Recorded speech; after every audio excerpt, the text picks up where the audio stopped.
Good evening, everyone, and welcome to Bordertown Strange. I'm Pam, and this is my co-host, Jess. And tonight's guest is someone whose life intersects with some of the most mysterious, the most restricted, and the most misunderstood places in America. We met him at Kansas UFO Day, and since then, we've learned just how extraordinary his story really is. But before we bring him on, we want to talk about our What the Weird Word. And Jess, do we have any housekeeping to do on with that? Just the usual. If you're hanging out on YouTube right now or on Facebook watching us live, take a minute to like, share, hit the bell, thumbs up, and all that fun jazz, and help boost our numbers up. We appreciate you so much. We also appreciate all of our new followers and our subscribers. Love that so much. If you have a favorite story or a topic that you would like to hear, remember to send it in to us. We would love to hear those. And also, we have Paracon coming up here in just a couple of weeks. Actually, less than a couple of weeks, August 8th in Caney, Kansas, at the Rec Center. We have so many speakers coming in. We're going to have panels and presentations and vendors and food and so much fun stuff, all free to do for those 12 and older. Come and join us. And in fact, Chris, who's here tonight with us, will be there vending and paneling too. So you'll get to come in and meet him if you would like. I think that's it on Okay. So let's pull up What the Weird Word. We're trying to hurry up. We want to get Chris in here because it's going to be a fun interview. So I thought it was a good idea, of course, to do Skinwalker for a couple of reasons. Number one, it gets awfully confused with Wendigos and other things like that. So I'm just going to kind of state what a skinwalker is, and then we'll discuss here in a little bit why this applies to the ranch that we're going to be talking about this evening. So skinwalkers are creatures primarily found in Native American Navajo culture. A skinwalker is a form of witch that can possess an animal or change its shape to look like an animal. The Navajo call this witch, and I wrote it down. Let's see if I can get it right. Yanod Yoloshi, which translates to "with it, he goes on all fours." Skinwalkers inherently exist to do harm and are regarded as the most dangerous type of witches. In the Navajo culture, witches are not seen as supernatural beings, but are the harness for the power of evil. They are called skinwalkers because they wear the skins of the animals they transform into. Skinwalkers usually appear as bears, cougars, coyotes, dogs, foxes, or wolves, but can take on any animal shape. They walk among the people by day, but transform at night to do their evil bidding. Navajo culture does not allow open discussions or even naming of the creature to people outside the tribe's community due to the stigma of the lore and the reluctance to share with non-tribal members.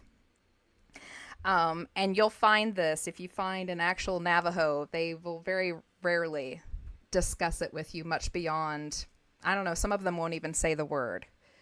Right. Deeply, deeply held beliefs in that culture. Definitely. Yeah. Okay. Yeah, that's the perfect one to go along with tonight's show. But now on to our guest. Christopher Bartel is a United States Air Force veteran who served as security forces at Nellis Air Force Base from 1997 to 2006, later becoming a cadre instructor with the Ground Combat Training Squadron at Silver Flag Alpha. After active duty, he continued his services in the reserves until 2009. From there, he moved into high security federal work with the Department of Energy at the Nevada National Security Site, holding Q-level clearance, and later worked at Groom Lake, or Area 51, on escort duty and Janet flight detail. In 2010, Chris joined Bigelow Aerospace Advanced Space Studies, spending 6 years as security and an investigator at Skinwalker Ranch, one of the most infamous hotspots of anomalous activity in the world. He is one of the very few people who lived and worked on the ranch alone, often for days at a time, forming a personal and spiritual connection to the land that shaped both his perspective and his art. Chris is also an accomplished photographer whose work has become part of the official University of Maryland Skinwalker Ranch archive, where he donated over 1,500 images. His photography has been recognized by Navajo elders as a form of dimensional perception, a way of seeing the land's history, energy, and presence.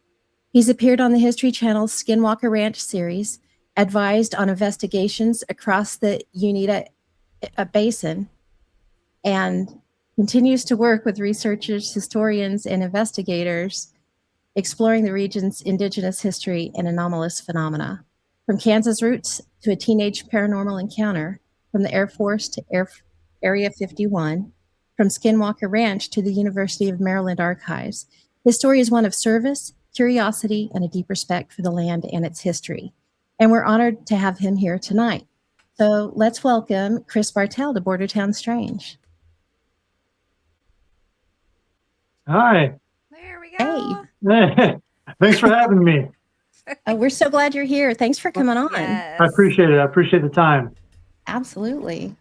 And thank you for All that right. intro. That was very nice. Hopefully I So didn't you trip over have- some of the You words. have so much great. behind you in your bio. I felt like we couldn't even do it justice if we, Yeah, I've had so a pretty much. interesting career. Been very fortunate, very lucky. interesting. Very lucky. Yeah. Why don't we play that really quick little YouTube short, Pam? Okay, let me get it set up while you talk for a second. Okay. Like I said, we're so excited to have Chris on. While he was at Skinwalker, he did a lot of photography, and we're going to talk about that tonight, but we thought it would be fun to kind of introduce everyone to the ranch who maybe doesn't know a lot about it through his photography. And Pam's going to pull up a little YouTube short that's actually off of Chris's page that's going to show you some of the photography that he took while on the ranch. If she can get it pulled up. She's getting You see it? There we go. It's coming Okay. up.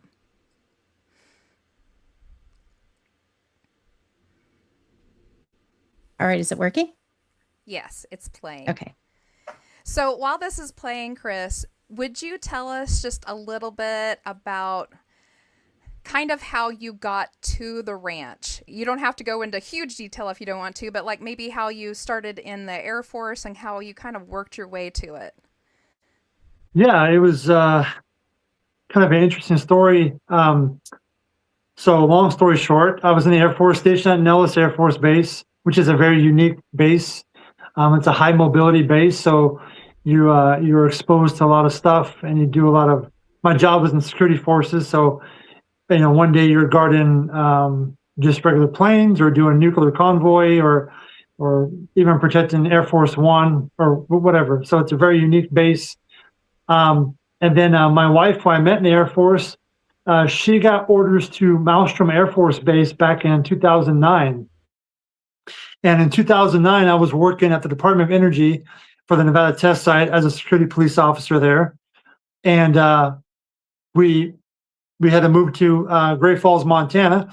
We thought that was a great move because originally she's from Missoula, Montana. So we made the trek up there. And shortly after we were up there, probably a few months, maybe 6 months, she got pregnant with our first child.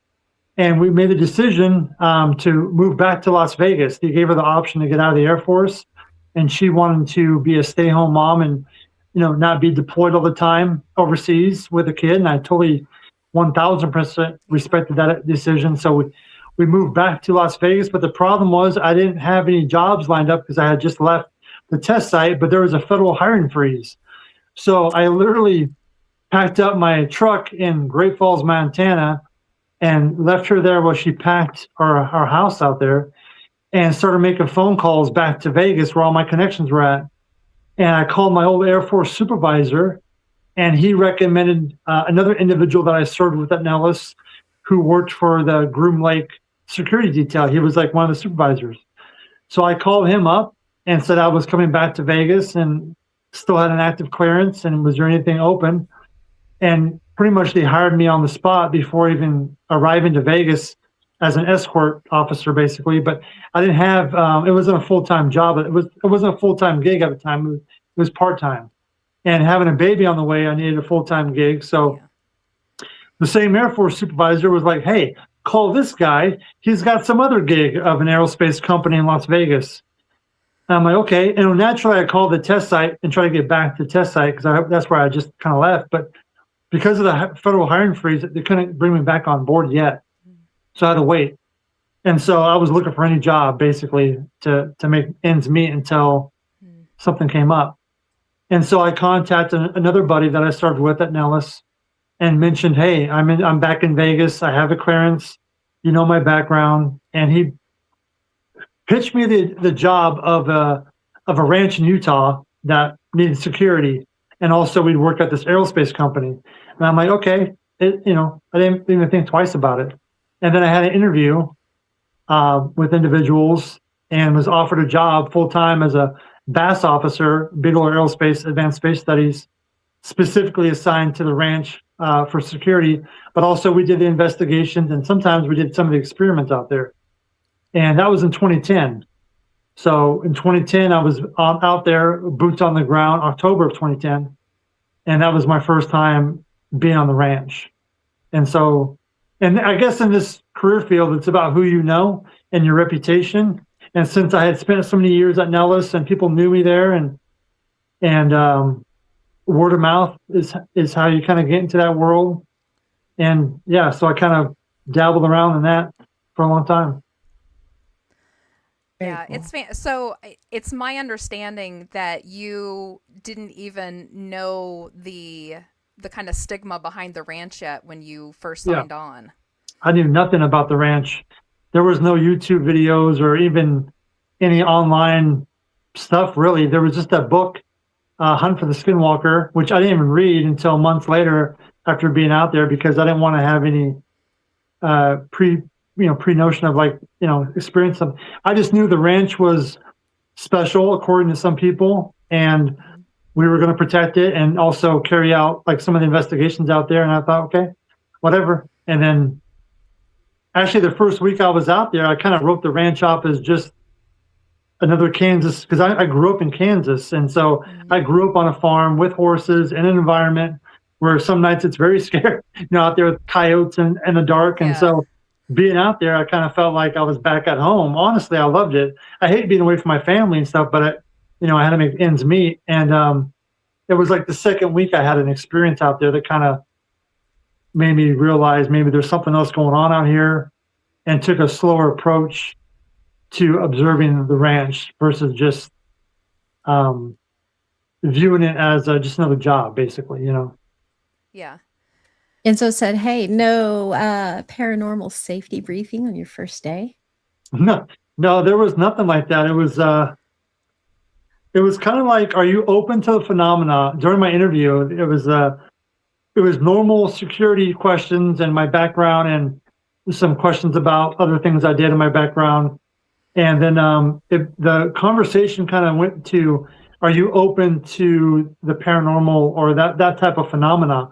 And at the time, I didn't know how to answer that question, because having a Q clearance at the time, if you were to say something like that, they would pull your clearance, because in 2010, it was very fringe, and it still is kind of fringe in that world. They're very nuts and bolts and mission orientated. So I decided to answer honestly, because I did have some weird experiences in Kansas, of all places.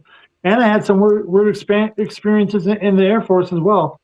And so I just answered honestly, and that was enough to get me in the door. And then that was the start of it.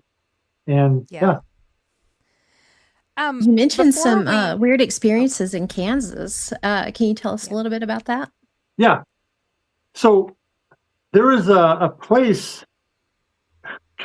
I sent you some pictures last night of this place in Kansas that I think I was a junior in high school. I've never talked about this publicly in detail. I've really kind of not thought about it until moving back here, honestly. And anyways, I was a junior in high school, and we had a substitute teacher come into English class. And I'm from a very small town called Hillsborough, Kansas. And so it's a town that everybody knows everybody, And so this substitute teacher was kind of an outsider. I didn't really know who she was. And I remember in the class, I always brought a sketchbook with me. And I never paid attention to stuff. I just drew all the time. And she actually confiscated my sketchbook. But instead of like scolding me about it, she actually tried to predict my future with reading my drawings. And at the time, I remember her saying, you're going to join the military one day. And I was like, that will never happen. Like when I was a junior in high school, That had never, ever crossed my mind as a reality ever. My plan was to go to school in Colorado for art. That was my plan, or photography and stuff. Mm. And so when she said that, I was like, who is this? This is not like your normal substitute teacher, saying this stuff. And at the end of the class, she asked if anyone would volunteer their services to help rebuild a house that her and her husband purchased out in Marion County. And me and my other friend, we volunteered to help. She was going to pay us like 20, 30 bucks a day to help, but it was like normal, like gardening stuff or, manual labor around the house, because I guess it was a big property. We didn't know at the time. We just said, yeah, we'll do it. So one Saturday, we drove out to this old homestead. It's called the Poor Farm, located in Marion County, built in 1886, I believe, or 1888. And from a distance, it's very menacing. It's this giant limestone house. And I remember thinking, driving up to this place, like the whole purpose of her rebuilding it, she wanted to turn it into a bed and breakfast. And I remember thinking to myself, there's nobody that's going to come out here because it's just creepy. It's just like so off the beaten path. But it was amazing to see this massive limestone structure. So we pull up to the driveway, and I noticed right away that there's a cemetery attached to the house. And I'm like, what is going on here? Like, this is so bizarre. And I grew up around this area, and I never saw this house before. So we entered the door. It's like out of a movie. We knocked on the door. She's in the basement, and she opens the basement door. Her name was Nancy Marr, Miss Marr. And she opens the door, and as soon as we walked in, it felt like there was not like a force field, but it felt like we were walking into something else, like heavy water. It felt it felt like heaviness. Like that's the best way I can describe it. Now, I remind you, I was a junior in high school, and paranormal stuff didn't even come in my mind besides like normal movies and stuff growing up, watching that stuff, but not really experiencing it as real. So I didn't know what to really think about it. So she gives us a tour of the house, and it's this massive limestone house with 3 floors and the basement. And she had this huge garden outside that she had, for vegetables and stuff, and the cemetery. And it was just her out there. Her husband was a traveling, not like a medicine man, but he did herbal medicines, like Chinese medicines. And so he was always traveling. So she was out there by herself. Anyway, and she would task us with certain jobs, like it would be like, here's a room, fix it up, like lay carpet and all this stuff. And she would give us supplies, and we would do our best to do that. And it was like probably the second or third week of being out there, me and my friend were like, this place is kind of weird. It feels weird.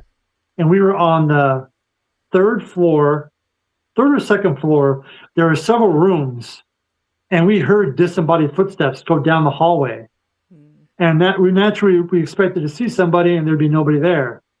Or we'd hear a door close, and we're like, okay, maybe that was just the wind. Once again, we're just kids. And so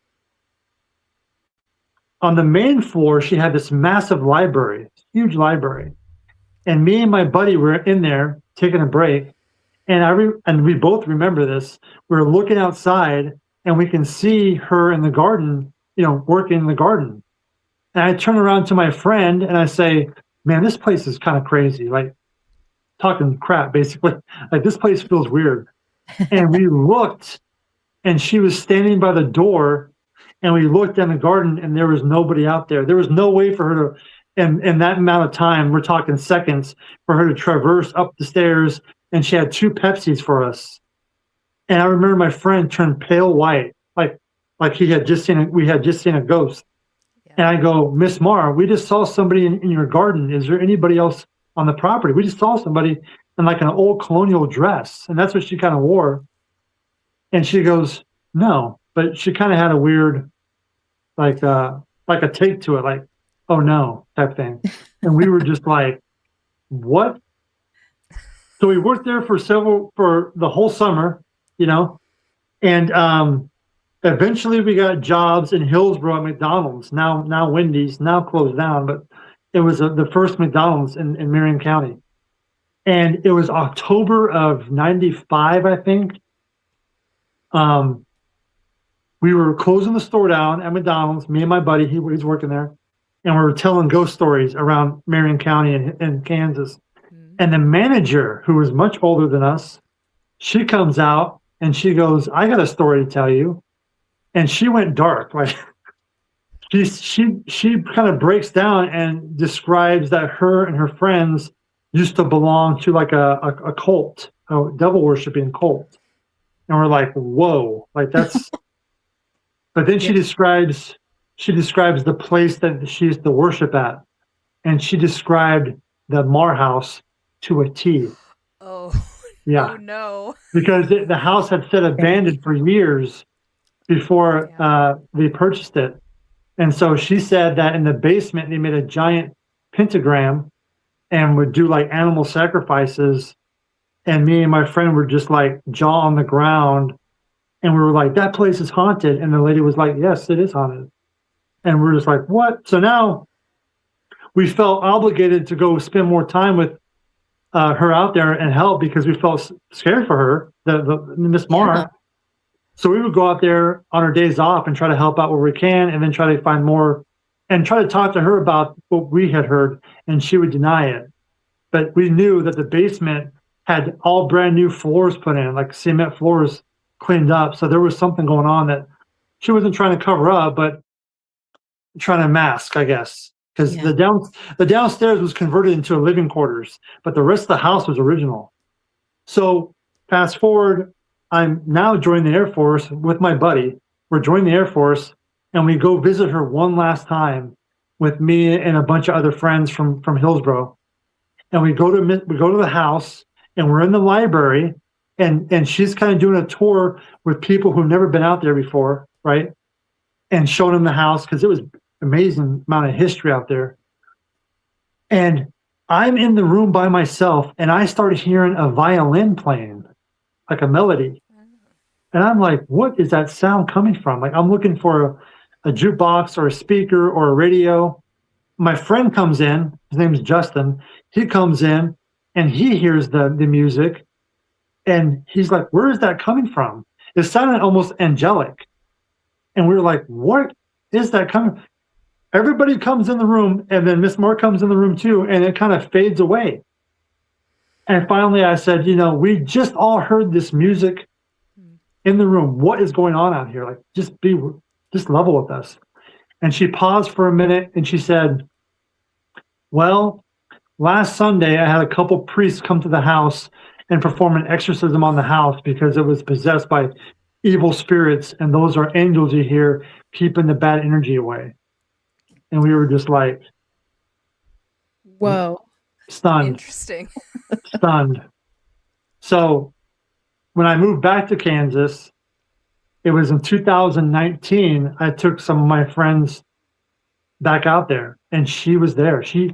I called her up. I called her up through a contact, and she was still around, and she met us out there, and she remembered me and allowed us to walk around. And one of the girls that was with my buddy, he was dating her, she had like a full-on episode of like freezing up and like becoming lethargic and stuff, and had a really bad experience. So that was the last time I've been out there. But that was my introduction to, I guess you want to call the phenomena, as a junior in high school. And it was really life-changing because I had never experienced anything like that. And even like my time on Skinwalker, I had some pretty hairy experiences, but that time out there on that little property there was some darkness out there. So it was pretty interesting. Yeah. That speaks a lot to your character when you're that young and more worried about her and her safety to go back out there. And absolutely. I was going to say, kudos to you and your buddy for not tucking tails Yeah. and running the heck out of there. Because I know most kids that age would, you'd Yeah. be like, I'm out. Yeah, we stayed there for the whole summer and then went back later just to kind of almost give her some protection. So kudos to you. Yeah, and every time I would visit Kansas, I didn't have the pictures of the show. And every time I would come back to Kansas during my time at Nellis, I would try to make an attempt to get back to that house to see her. And I have pictures of her from 2006, 7. And she was out there. And then, like I said, she moved to Marion to be in a home. And last I checked, last year, she was still around. So I might give her a call again and see if I can go back out there and photograph. Because the last time I was out there and photographed that, in my photography of that time, it was really dark of that property. So I captured some of that essence. I emailed that to you, Pam. I don't know if you didn't get it or something. Did you see it when I flipped through the pictures earlier? I didn't. Did you notice it? Okay. Then I looked through the emails and I did not. I thought I got them all. I must have missed it. So I apologize for that. No, when you get time, look at those images and you can feel some of the darkness I'm talking about. And it was definitely it's unsettling being back out there. Yeah. If you'll give me permission, I'll pull some of them up and put them up on our social media underneath our Bordertown Strange, and then everyone can get a look at them. Absolutely. Save Pam the hassle of trying to dig them back out of her. No, it's fine. Stuff. Yeah. So that was pretty wild. That is cool. You already had the makings of an investigator, whether you realized it or not. Absolutely. Yeah. I guess so. Yeah. It was, looking back, it was pretty wild. Enzo said, do you think there's a connection that your younger experience laid the groundwork to wind up at Skinwalker Ranch?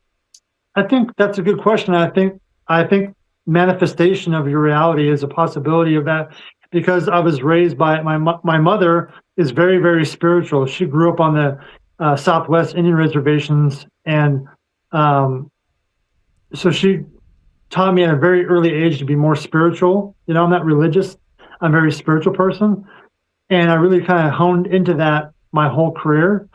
And I've always been open to the possibilities of that reality. So maybe me ending up at that ranch was all part of the process, a part of the journey, I guess, because when I went out there, I carried a lot of my beliefs and teachings from her that really opened up my connection to that property on a different level that I'll talk about too. But yeah, I would think so. Being exposed to that. Yeah. Yeah. Another another incident I would love for you to talk about, like I was talking earlier, I did a little bit of digging on you. I love checking out other podcasts that our interviewees, I should say, have been on, just to kind of see maybe what you've talked about in the past and maybe what you haven't talked about yet. But I found one that I found really interesting. You had told a story about a kind of a ghost encounter, I guess, you had while you were on Nellis. There's apparently a famous white lady or a white woman. Would you be willing to tell us a little bit about that? The lady in white is a phenomenon. A lady in white is a phenomenon that's been reported at Area 2, which is Area 2 at Nellis Air Force Base used to be the world's largest above-ground nuclear storage facility in the United States. It's a massive area that housed lots of nuclear weapons, and there had been reports and sightings of that, of like a trespasser on the gate, you know, and people would respond there to intercept, and it'd be a lady in a white dress, and then she would disappear. And that was a story that went on for years. It probably still is going in even now, even though that area of the base is pretty much abandoned. But I think also the story you're talking about, me specifically having, is a hangar called 858 at Nellis Air Force Base Propulsion Building. And I had read online about people reporting orb sightings in this hangar back in 2005. It might have been 2005. And so I worked night shift at Nellis as patrol officer. And so one night, me and a couple other airmen decided to do a RAM. A RAM is called a random anti-terrorism measure, where you just kind of pick a building and you go walk through it and make sure there's no, unlocked doors. Well, this particular night, we found an unlocked door to this propulsion building. So we had to secure it. So we go inside the building, and there was this long hallway in the building. It was a huge hangar. Huge, massive hangar. And in the center of the hangar were a bunch of, like a building office. And there was a long hallway in it. And we walked down the hallway, and we all kind of got the jitters of like, something feels very weird in his place. And all of us felt it, And I think at the time we even tried to do like an EVP session, because we thought that'd be cool to capture some like voices or something. And I don't think anything was successful. But we started doing this thing with brand new airmen. We would take them into this building and make them walk the long hallway as like not like a hazing thing, but kind of like scare them, a little bit. Yeah. And this must have been our 6th or 7th trip doing this. We show up at this building and all the lights are on, and we're like, oh, there's probably people working in here tonight. So we sweep the building, and there was nobody in there. And there must have been about 8 of us. Like all the patrols from that night RV or rendezvoused at that location to kind of play Ghostbusters or whatever. You get bored. You get bored on night shift, even in Las Vegas, Nevada. You get kind of bored. So I'll never forget this because it stuck with me for a while. The long hallway. I had one airman at the very end of the hallway, and he was walking back, and all the lights are on. So it wasn't scary. And the rest of us were positioned at the very other end of the hallway, taking turns, and we were trying to see if people felt something, like if you feel like we felt in that area. And this other airman, he was walking towards the other guy, kind of joking around and goofing, and he was kind of like that airman or soldier that you always know that's always making jokes, and he's never serious, And I remember behind the further airman, it looked like a big billowing cloud of white gray smoke coming out of the wall. And in my brain or my mind, it didn't register as real because I'm thinking, okay, where's the smoke alarms at? There's smoke right there. And then I'm processing in my head, what am I looking at? And everybody's just quiet. And then the other airman, that's the goofy one, he said, what the F is that? And he pointed at the object. And right when he pointed, that smoke, whatever it was, went into the wall, like shoof, into the wall. And everybody, I mean everyone, broke down and flipped out. And some people left. I froze in place with me and like 3 other guys. We froze because we couldn't believe what we were seeing. Like, what the hell was that? And people were pretty upset about what they had witnessed because I don't think people were prepared to see that. And that's kind of how the phenomena works. It seems like it always happens when you least expect it. Like maybe your body gives off a different energy source and it manifests off that. So it happened when none of us expected it. All the lights were on. And so now I'm even more intrigued about this property. So eventually I go to day shift, and I go there on a day shift and start talking to some of the engineers and specialists that work in that building and ask them flat out, hey, we had an experience on this property or on this building. And almost every single person I talked to said that he had experiences, not like that, but had seen things walk out of the corner of their eye or a ball of light or something. And it was kind of validating to hear what they had to say. It was pretty interesting. That's wild. I mean, that's It is. crazy. Yeah, it was weird. Yeah. I kind of wish I'd been a fly on the wall to see all those big tough security guys running.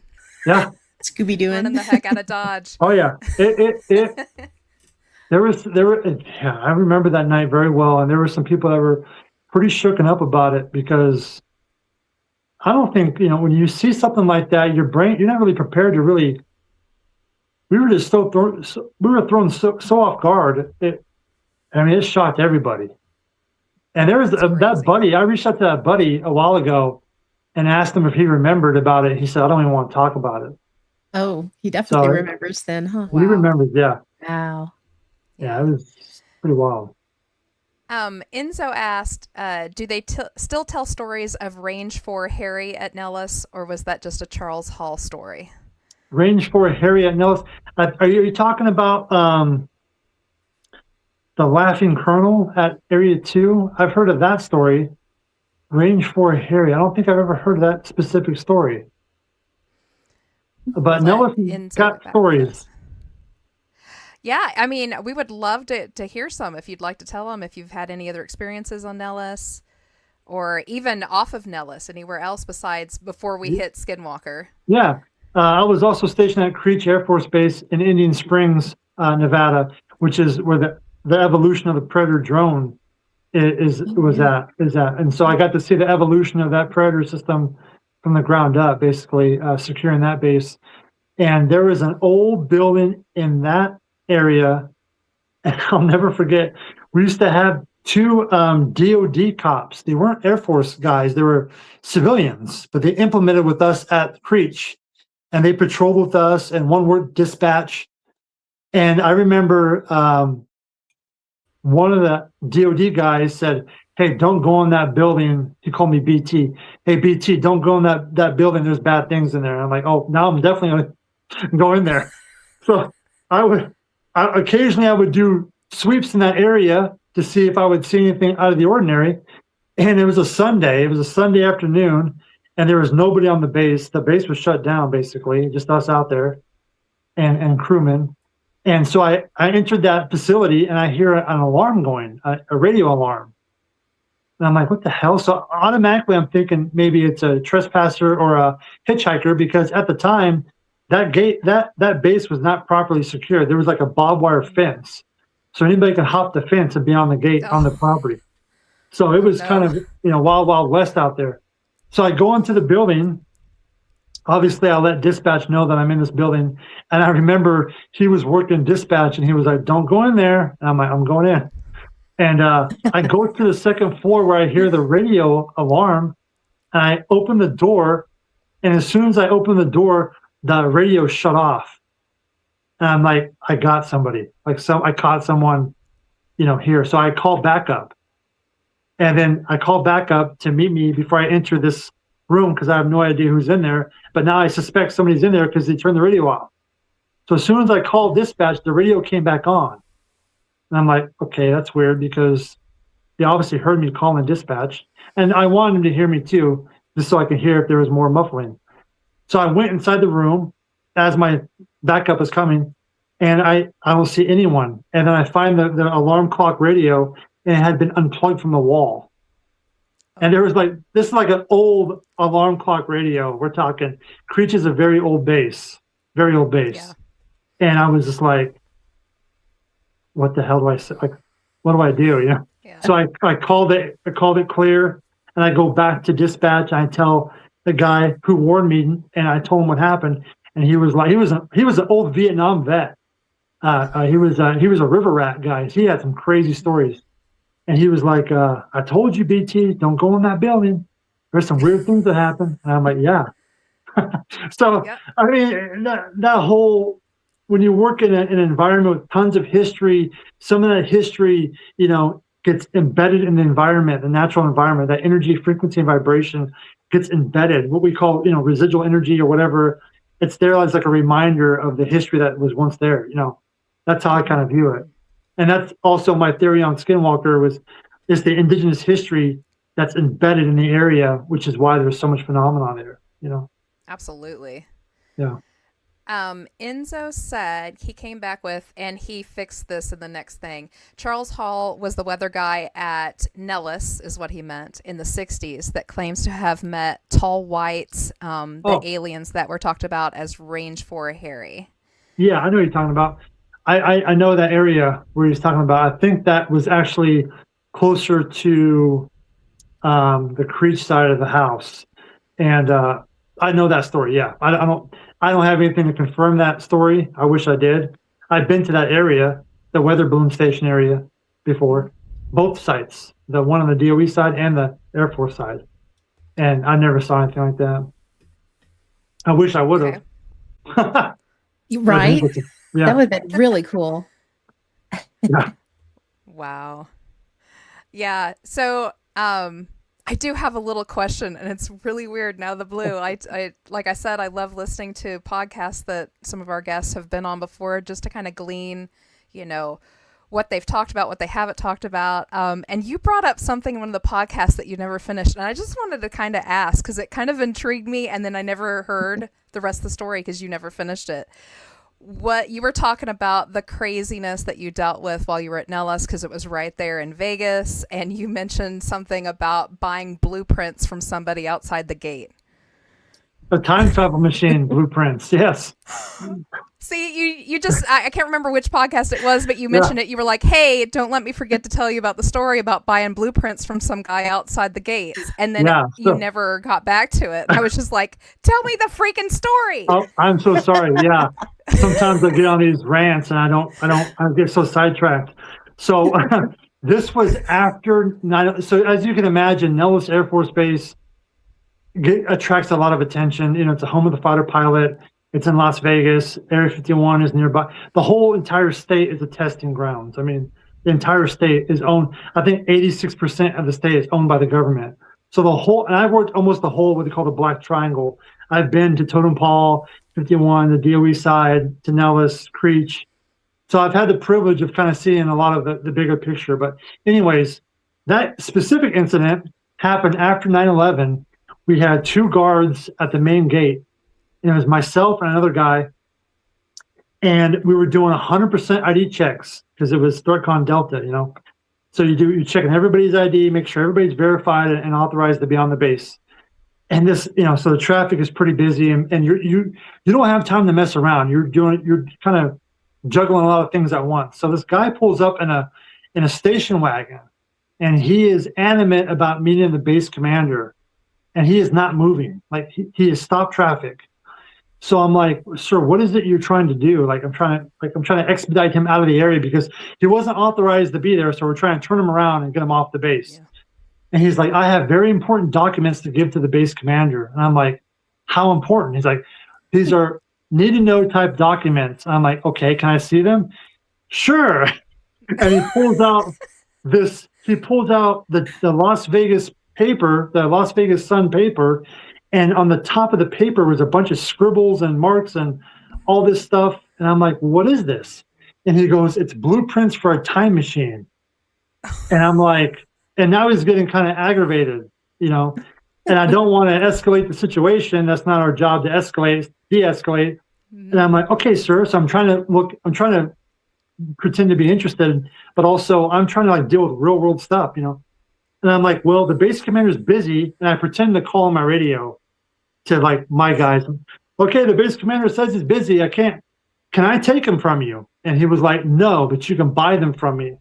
So I think I had like, So I think I had like $5 or $20. So I gave him like $20 and he gave me his blueprints for a time machine. And then he turned around and left.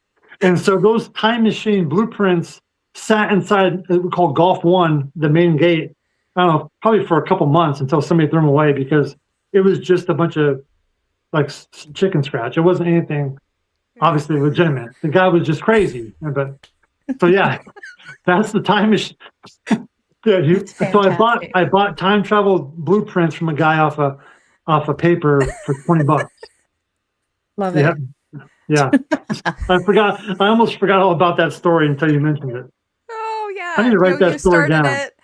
I don't even think it was your fault. I think whoever was interviewing you, you know, like took you off in another way and you guys never got back to it. But I was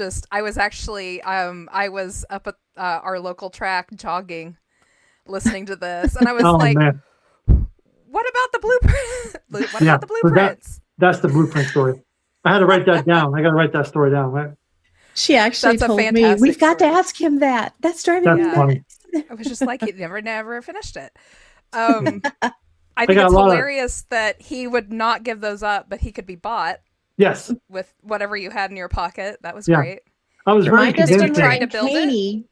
Remind us when you're in Caney to tell you about the box that came into the Paracana a few years ago. I will. The third of a turd? Oh my God. Yeah, I can't wait to hear this story. The third of a turd story. You'll love it. It's a gold star winner. All right. Is it ever? You never know what's going to show up. That's true. That's very true. Okay, so let's excuse me, I'm sorry, that was hilarious. So let's get you back out to the ranch because I know that's why a lot of people are here. They're just so interested in the ranch and all the craziness that, I mean, I tend to think that the TV show takes it so far, it almost makes you think that there's something happening there nearly every day, which of course is not true. Right. Not with any type of a haunting or a high strangeness type of area. That's just not true. And I feel so lucky that we have you to discuss it. I think you're probably one of the only people to have really spent so much on the ground time there, just kind of on your own in the weeds day to day. And you really got to see how that property kind of worked day to day. Yeah. Could you tell us just a little bit about what it was like there, like what you did, what was expected of you, but also, you know, like your off time, what did you do there? Yeah. I mean, in the beginning, The ranch was very scary. I mean, it was very out of the ordinary. It was dark. And, we're tasked to do a lot of things there, security, but also experiments and collect data. And towards the end, it became like a secondary home. I fell in love with the place. But my day-to-day operational stuff was basically, in the beginning, there was 2 of us, which was great. And there was ranch managers on the property, but they were elderly, and they stayed in the main homestead. They didn't really go out and venture, and no fault to them. This is what they did. And so we kind of look after them as well and viewed them as family, the caretakers that were out there. And unfortunately, both of them have passed away now. But those people were very important because I would go out to Utah when I left and see them once or twice a year up until they both passed. Really, I consider family. But so when it was just 2 of us out there, this is back in 2010. There was no plan of this ever being a mainstream topic. It was a job. It was assignment. We had tasks to do. We had objectives to do.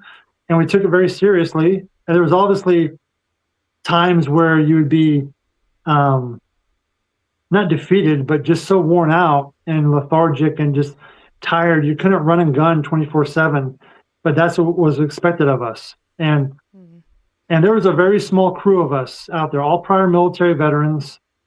And anyway, so when it was 2 of us out there, we had a daily routine where one guy in the morning would do a morning run around the property. At the time, it was 1,000 acres. So we leased more acreage around the 512 that they have now. So we had 1,000 acres of operational area to observe and protect and to look for anything out of the ordinary. And so we'd have one guy would do a morning patrol while the other guy did the report from the night before of what we experienced or observed. And some nights, a lot of nights, it was nothing. We would just say, hey, we were here, we observed this, or we didn't observe this, the dogs observed this. And so they would do the report, and that report would go up to, fax to the Pentagon and everything else. And then we would link back up and start our day hiking around the property into the night, into the early morning, just doing the normal stuff, looking for anything out of the ordinary. Camera in hand, EVP recorder in hand, thermal imagers, night vision, and that was pretty much all we had to collect data.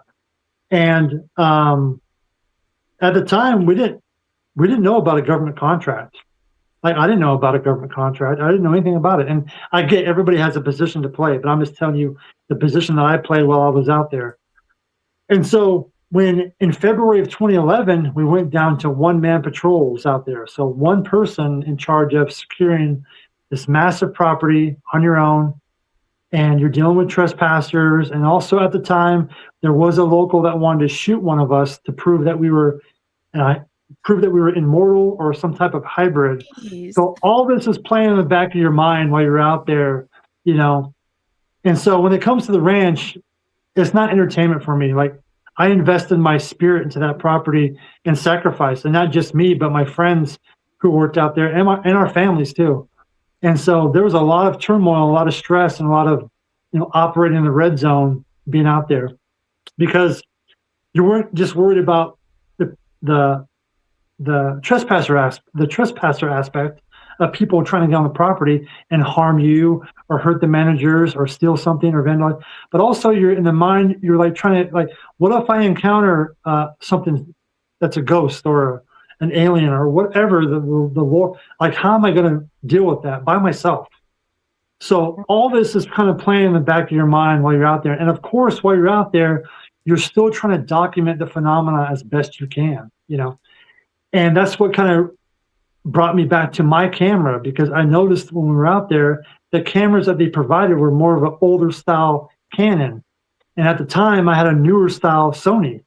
And so I started using my own Sony camera to help document, but also more to document my own experiences out there, because I was telling my own story. And the images were never meant to be seen to anyone. It was just a story that I was doing to pass the time, because there was no downtime. Like, there was no days off. It was 2 weeks. So you work 2 weeks on the ranch, drive back to Vegas, and you'd work at the aerospace plant in Las Vegas or whatever tasking you had down in Vegas. And then you'd spend a couple weeks in Vegas, and then you drive back up and relieve the guy, and vice versa. So this went on for years. This was just the norm. And so to pass the time out there, some guys would read a book, some guys would just sit on the couch and try to watch Netflix or whatever. I would do photography, and I honestly felt the more I immersed myself in the property, the more the layers were being pulled back. Because not everybody was out there trying to ghost hunt. Like, there was only a small group of us that were still BAASS guys that were doing that. The rest of the people that were out there were just doing the normal security stuff, but still also documenting anything out of the ordinary. And some of those guys had been there before me and had experiences. And much respect to those guys too. And so yeah, it was the day-to-day routine was pretty. When you were by yourself, you had to kind of like think outside the box. So I used to park we had a Highlander Toyota like vehicle on the property. That was our like vehicle to drive back and forth to Vernal, Utah to get groceries every Thursday. And every Thursday we would drive to Vernal, get our allowance of groceries and come back. And we couldn't leave after that. Like, once you're on the property, you were there. So I would park the Highlander by the east gate and have the clicker with me. And I bought a mountain bike where I can traverse the property at night, but still have eyes on everywhere. And we had 3 ranch dogs too. And so when a trespasser would come to the east gate, I would hit the flashers on the Highlander, and that would stimulate people to leave most of the time.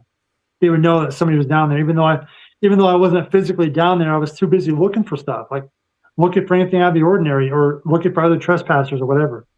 So that was the routine. And then, around 3 o'clock in the morning, 4 o'clock, you wind down, do one more sweep of the property, make sure everything's good.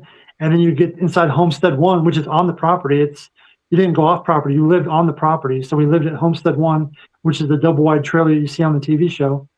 And then I'd wake up early, around 9, 10 o'clock, do the report, and start my day all over again.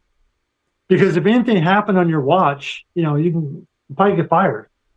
So it was like, that's why the TV show, I have mixed emotions about it. I love the show. I love watching the show. I support all those guys, but they have no idea what it was like being out there alone and the stuff that we went through, the darkness that we went through, and then pushing out into that darkness by yourself at night.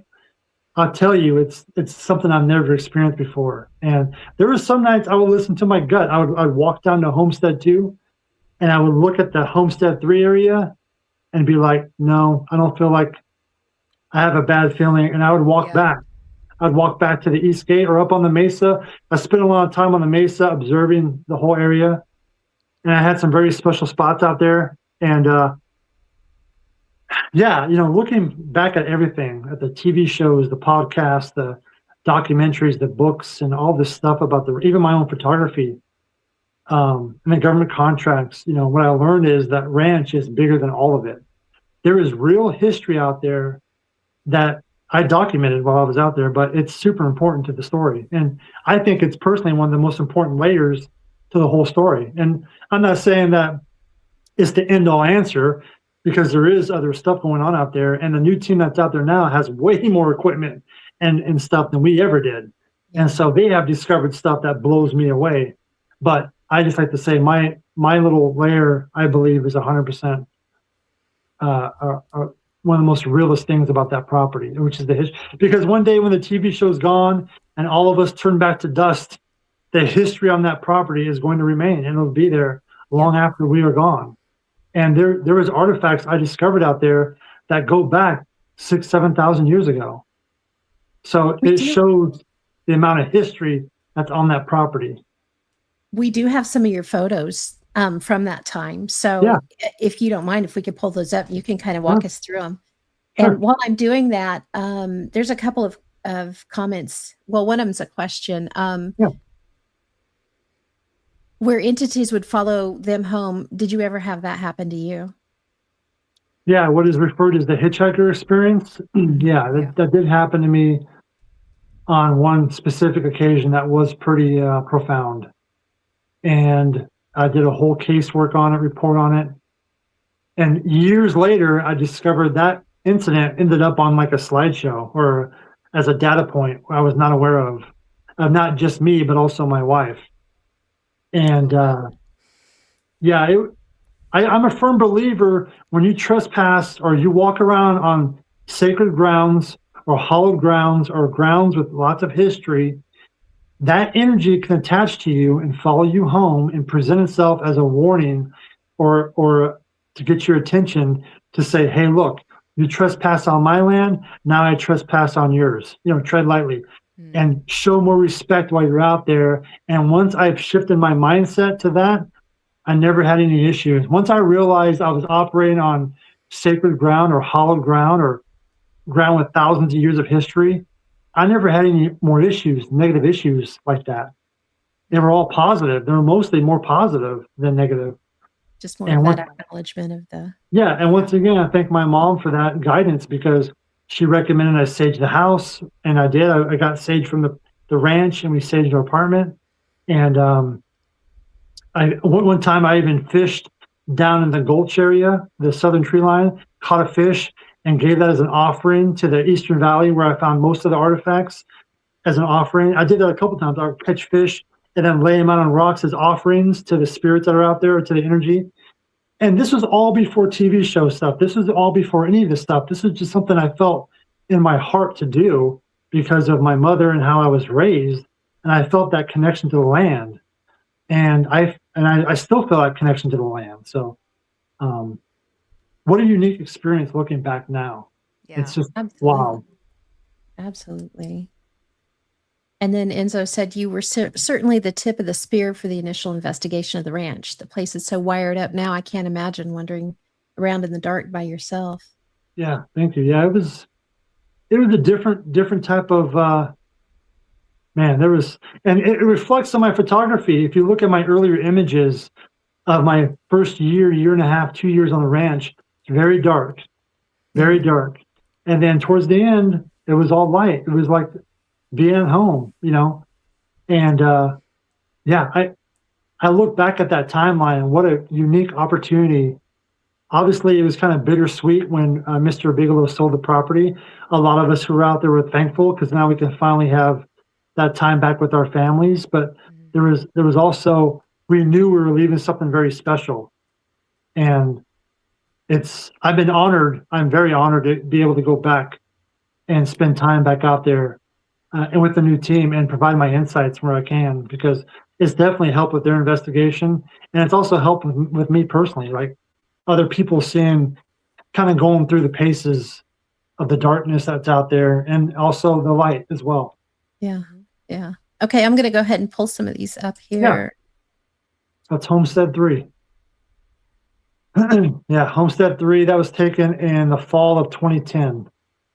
Right before sundown. So I had a routine where I would walk to the homestead right before sundown and then position myself up in the mesa area with NVGs and wait for the sun to go down and then monitor the area from the top of the mesa to see if I would see anything out of the ordinary. And I remember one night, me and another officer bought this big green laser pointer from the store in Utah, our store in Vernal.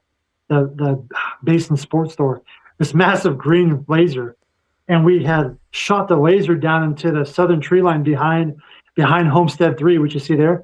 And as soon as we shot that laser, the whole tree line erupted with coyotes going crazy. Oh, and we had 3 dogs. Yeah, our three dogs, which were like our family, they alerted. That was the biggest indicator, was the dogs, watching our dogs, which were our family out there. That was our biggest, when the dogs were suspicious, we kind of perked up as well.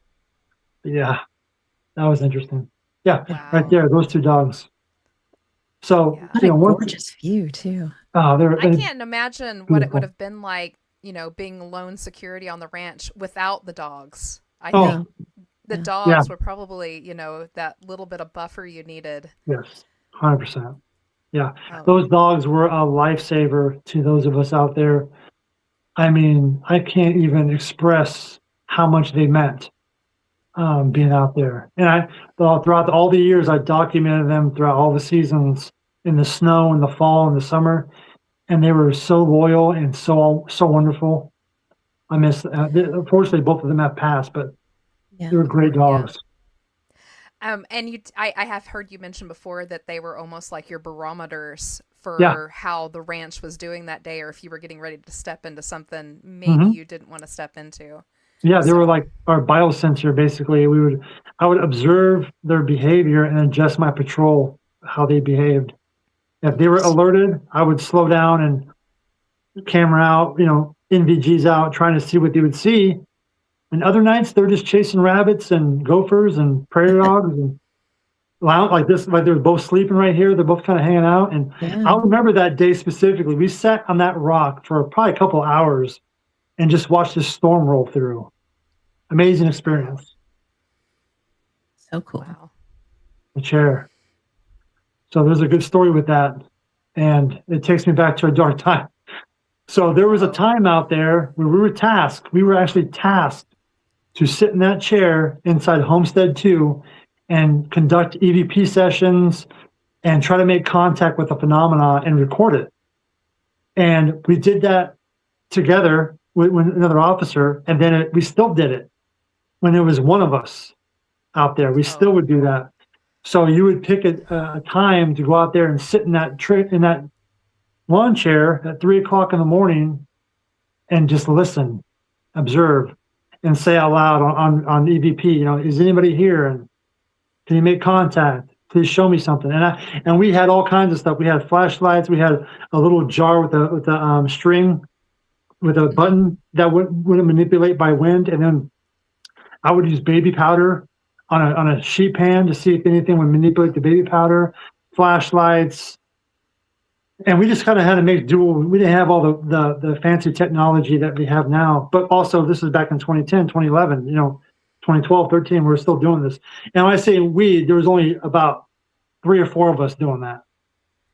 Because it was intense. Because when you're sitting in that lawn chair at 3:00 in the morning, your mind, and this is all before the TV show stuff, This is like, when I look back at these images, it pulls me back to these moments.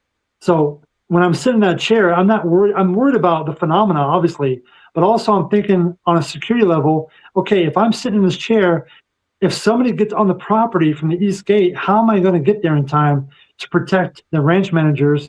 Or if somebody breaks into our trailer and steals our equipment. So all this is going in the back of your mind. Like, you were constantly pegged out. Like, just, there's no, when I would come back from the ranch after those 2 weeks, I would be absolutely lethargic of exhaustion. Oh, it would take me days to get back on my feet. To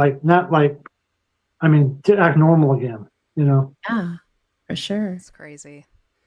Ian said I'd be worried about spiders. Me too, Ian.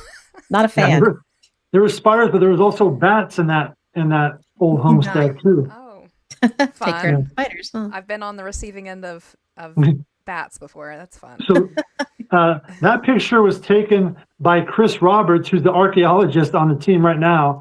Chris Roberts took that picture last summer when me and Eric Bard were trying to find the void cavity cave that I showed them in 2021. We were out there, and Chris was like, "Hey, nobody ever gets pictures of you because you're always taking pictures of everything else." So he took my camera and he snapped that picture.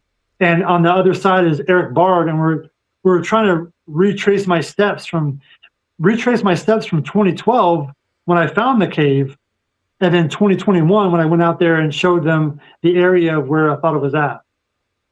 It was a hot day. Bet. Yeah, and that's kind of a collage I put together because people always, there's a lot of negativity that goes with the ranch. It's fake, it's not. And look, I can't defend all the stuff on the TV show, but I will say there's guys out there doing real stuff out there, Eric Bard especially. They're trying to figure out the phenomena, but I talk about my perspective, and my perspective is boiled down to 3 things that are 100% provable real, which is the large wolf encounter on the very top of 2010 and 2015. And then in 2011, I had an MRI done in Reno, Nevada because of my time on Skinwalker Ranch. And then the very bottom, the Indigenous history, which I documented throughout the entire property for years, that was ignored. Unfortunately, it was completely ignored until I met Chris Roberts, and even the new team was kind of reluctant at first, but then he got on board and realized this is real history, and that history is super important to to not just the land, but just to everything about that property. So I made that collage to kind of show what I believe are the three most important things. Yeah. Oh, that the ancient history of the place is absolutely the most important part. It's Yeah, what's given in the base for everything that is happening now. I don't ever think people really realize that, they don't realize because it the starts in the land. yes, there's too many people who view that property for years before the new team and NIDS and everybody else. Viewing that property through a scientific lens is one thing, and you're going to get some data, you're going to get some answers and questions, but you need to approach that property through the spiritual lens. It's not the scientific method that I believe is 100% true that matters. I believe it's the indigenous method, the native method that matters. Connecting to the land, taking your boots off, walking that ground, grounding yourself on sunrise, sunset, talking to the earth. And I know it sounds hippie coming from a guy with my background, but that's how I live my life out there. And it wasn't for TV show stuff. This is how I did it to connect to the land. And when I did that, the land opened up. The energy opened up. And that's just the reality of it. And don't get me wrong, the scientific exploration is worth studying.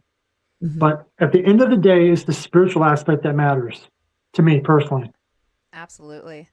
Enzo asked, were you the one to discover the stone circle on the mesa? I'd love to see that So myself. the stone circle on the mesa, we always viewed that area as out of the ordinary. There was something strange there, but it was actually Chris Roberts who kind of pieced that together.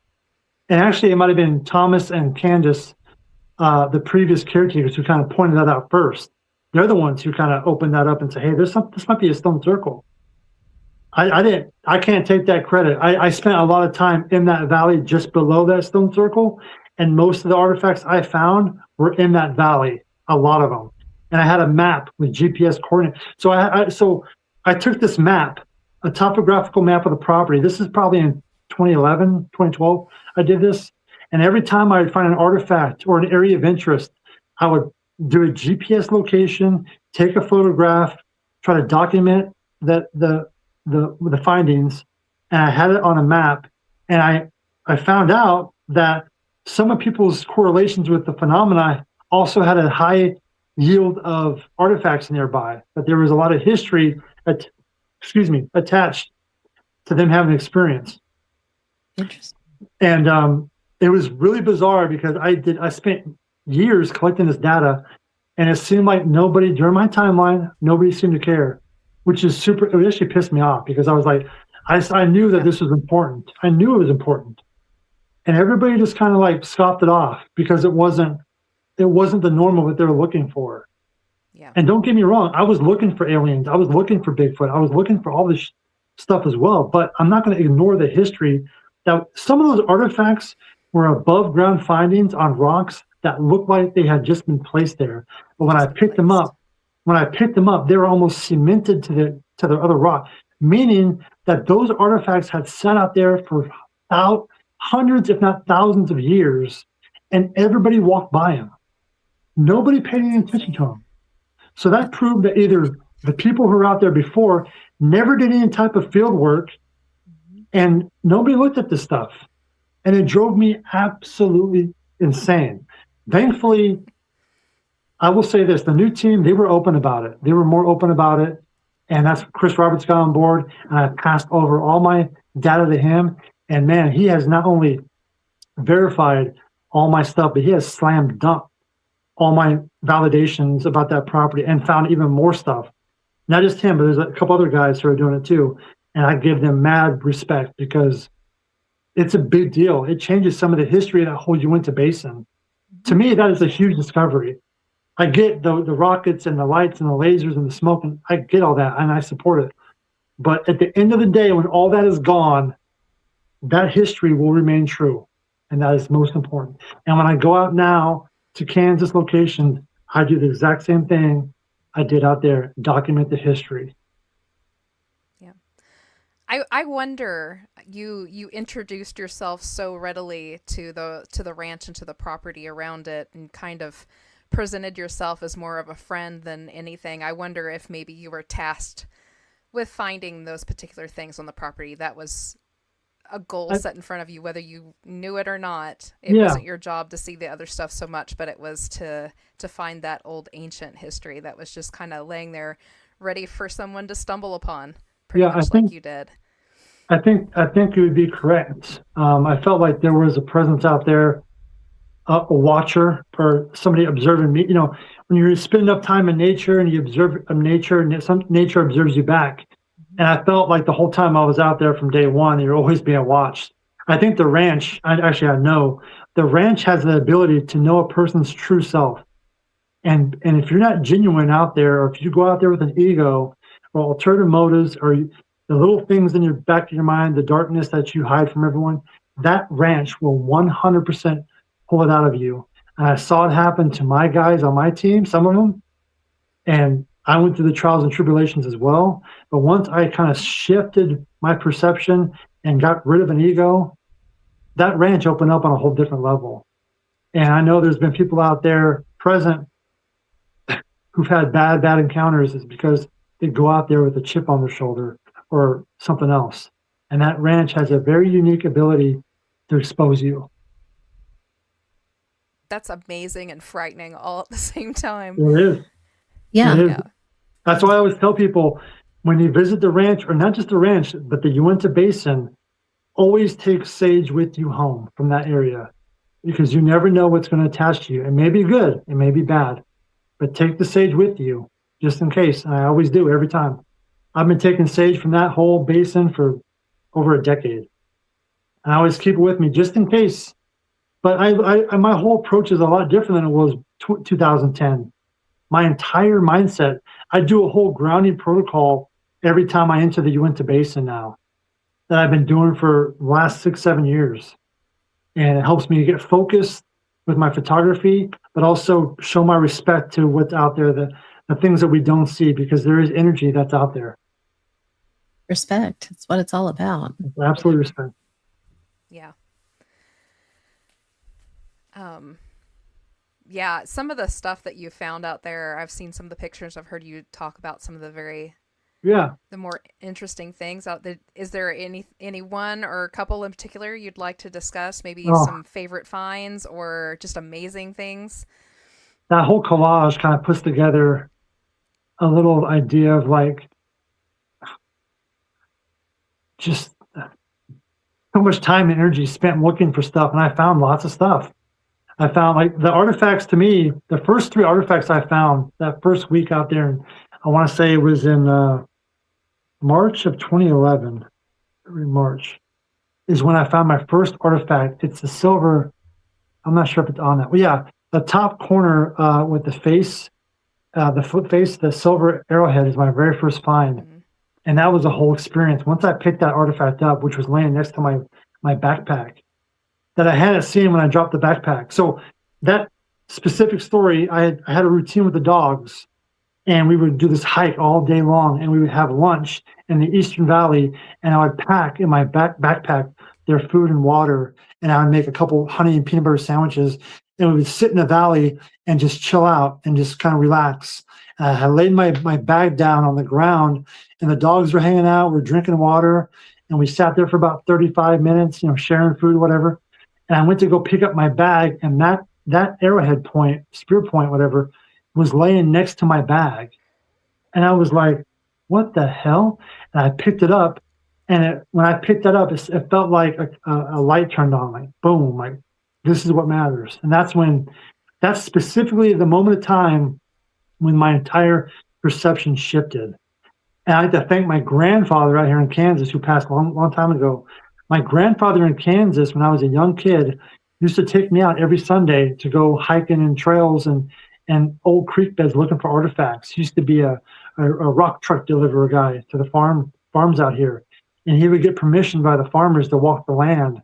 And he would take me with me. And he was a big relic hunter. He loved looking for artifacts. And he taught me what to look for. But I didn't piece any of that together until that incident happened. It was like, hey, idiot, this is what's important. I'll put it right next to your bag. And that's exactly how I found it. I was stunned.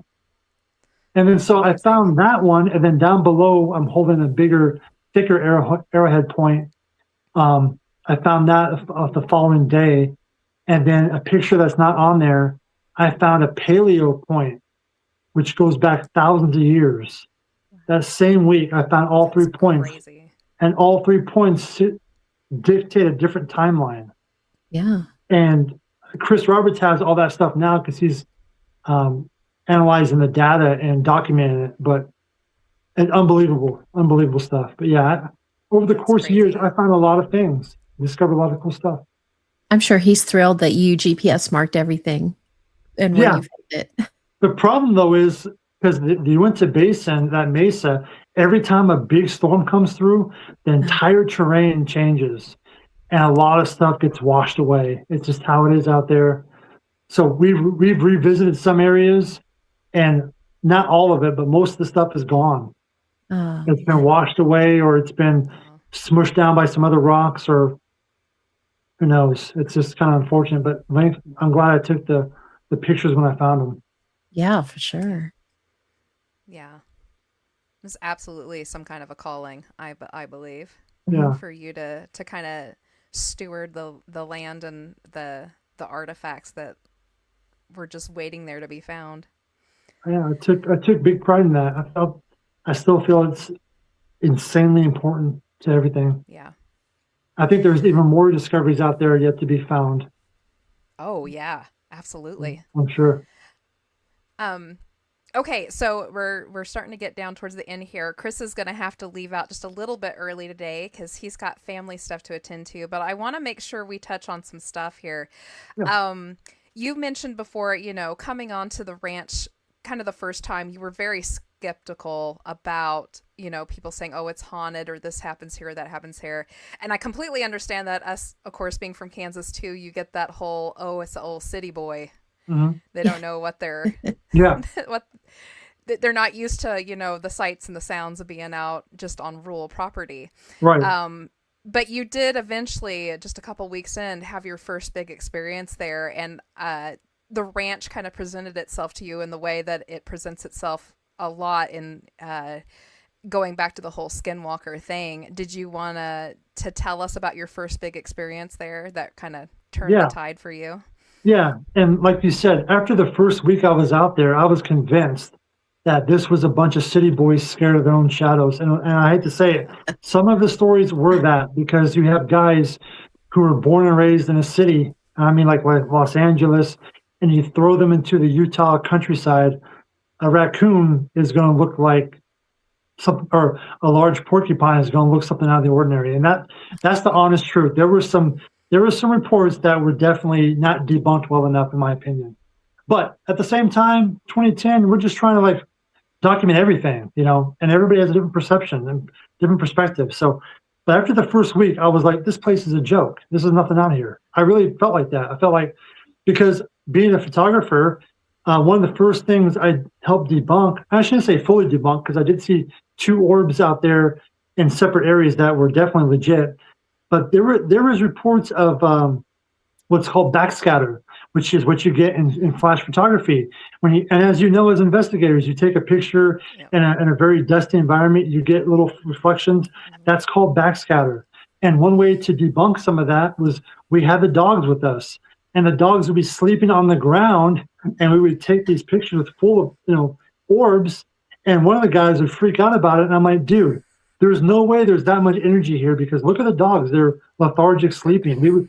They would have alerted on that entity. And so he got pissed when I brought that up. And then that's when I pulled out my camera, because I had a dust filter in it, and it knocked out 90% of the orbs. And then I was like, this is a joke, and this went on probably for a decade where this was being pushed. But then again, fast forward a couple of years later, I do see a blue orb and an orange orb in 2 different parts of the property that really I couldn't debunk. There was something to that. But anyways, so the big experience that happened to me that kind of put me on my butt and humbled me was the second week I was out there in October of 2010. At the time, we had 2 officers. So one guy would you'd be up there with one guy, and then he would go home, and another guy would come up, and then you would go home. So you had flip-flopping officers. So it was kind of nice. So you got to work with other people and stuff. And the secondary officer came up, and we're kind of testing each other out, like, what do you believe? And what do you believe?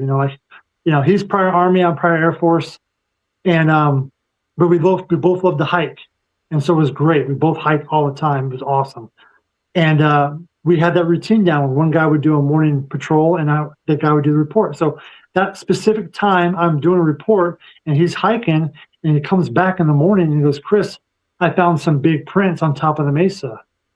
Let's go check them out. They look pretty big. They look out of the ordinary." And I'm like, okay. Once again, I'm thinking, okay, maybe there are dogs or something. Because we had labs, big labs.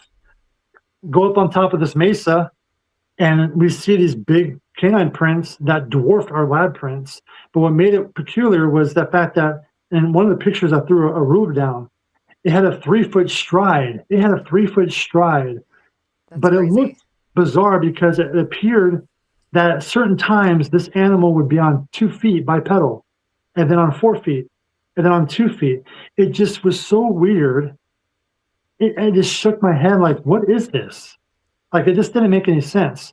So we documented, called our supervisors, let them know, hey, this is what we got going on. We don't know what this is. Their advice is, be careful, but try to document. So that night we had this bright idea that we're going to capture this animal and have solid evidence of this beast, or whatever it is. And so that night we went out, and it was a full moon night. Me, the other officer, and I talk about this because there was a secondary witness. Because when you're out there by yourself, I could make up any story in the world and people would believe it. But I'm not like that. I like to have either hard evidence or a secondary witness or photographic evidence or something. I'm just not going to be that guy. So we are walking from Homestead 1 down to the Homestead 2 and 3. And we noticed the dogs were acting really suspicious. They were like glued to our hip. When most of the time they're out running around, catching rabbits and just being dogs. But this night they were like laser focused. So we knew something was up. So we pull our NVGs out, look, we don't see anything. So we go down to Homestead 2, we make a campfire by Homestead 2, and we hang out there for like an hour or so. And we walk down to Homestead 3, we walk around the mesa, blah, blah, blah, And it's about 3 o'clock in the morning, and it's starting to kind of lightly rain. And we decided to pack it up for the night. We couldn't document anything, but we felt something was watching us. So we start backtracking our footprints from that night, our trail. And we find behind our prints, large canine prints. This thing had been tracking us the whole night, off and on. And now we were like, holy Yeah. we need to get back to Homestead 1 in a quick manner because we are being stalked. Yeah. And the dogs are super nervous. Like they're not themselves. So anyways, we were walking on the main dirt road that you see on the TV show, and we get around the bend, which is now called the Triangle area, this is actually kind of significant looking back at it now. But back then, we called it the bend, or the curve. And this all took place at that location. And I'm about maybe 50 paces ahead of my partner. And I'll never forget this. I'm ahead of him, and our back is to the ditch that runs alongside the road there. And it's a full moon night. And he says, "Stop, I hear something." And I remember turning around, and it felt like I was in water, like time. It felt like time compressed. And I just was like, turn around, and the clouds went over the moon, and everything just got dark. Like it felt dark. Like I'm getting goosebumps just reliving that feeling in my mind of what it was like. Turn around, and I said, "What?" Out of the ditch behind him, we both hear this god-awful guttural howl growl. It was like a howl and a growl combined. Guttural. Loud. And out of the ditch, we see this black wolf, let's say wolf, canine, about the size of a deer, jump over the ditch onto the road and run west. Our dogs go after the animal. We go after our dogs, thinking that if they tussle, this thing's going to shred them to pieces. Yeah. That's how big this animal was. And we're chasing after this thing, and we lose sight of it. And what was really weird is when we lost sight of it, because it just outran us in the dark. But it looked like it kind of went behind a wall. Like that's how fast it was moving. But when we lost sight, the dogs stopped on a dime. Like they came to a halt like that. They didn't pursue. They stopped on a dime. And they looked at us and we looked at them like, what the hell was that? And we jumped. There was an old bulldozer cat that one of the ranch managers used to plow the fields with. We jumped on the cat and white light flashlight the area, and the dogs did like a 360 around us. So we get back down the road. We beeline back to Homestead 1. Now it's like 3:30, 4 o'clock in the morning. And we're like documenting, we're calling, making phone calls. And me and that officer slept in that living room with the lights on, guns out, laying there. Because what the hell we're going to do? Or something's, stalking us. So the next morning we go out, we try to get more evidence, we take more pictures and stuff like that. Nothing happened. This is October of 2010. So you would think 6 more years on the ranch, I would have a slew of insane stories. And I do have a couple, but fast forward 2015. 2015, now the ranch is like a secondary home. I'm chilling at the east gate in a lawn chair with the dogs. At this time, we have William, who's on the TV show. He's the last remaining dog during my timeline. So William is there with the other 2 dogs, and they're laying by my feet. I'm on my phone, kind of goofing off. I'm watching the roads, have my guard completely let down, Once again, it's about 3 o'clock in the morning. Behind me, my back is facing the mesa, and I'm facing the east gate in the tree line there. I hear that same guttural howl growl that I heard in 2010. And I jumped off my lawn chair and kind of folded back as I pulled my gun out to push out, because I thought this thing was jumping on me. The dogs go after it. I get back up, flashlight, and the dogs come almost immediately back to me.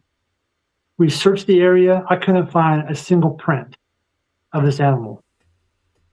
And I am just shocked. I don't know what to do. Because now I got to walk back to Homestead 1, which is kind of a far distance from the east gate to the homestead. And it's a dirt road with trees that you can get flanked on.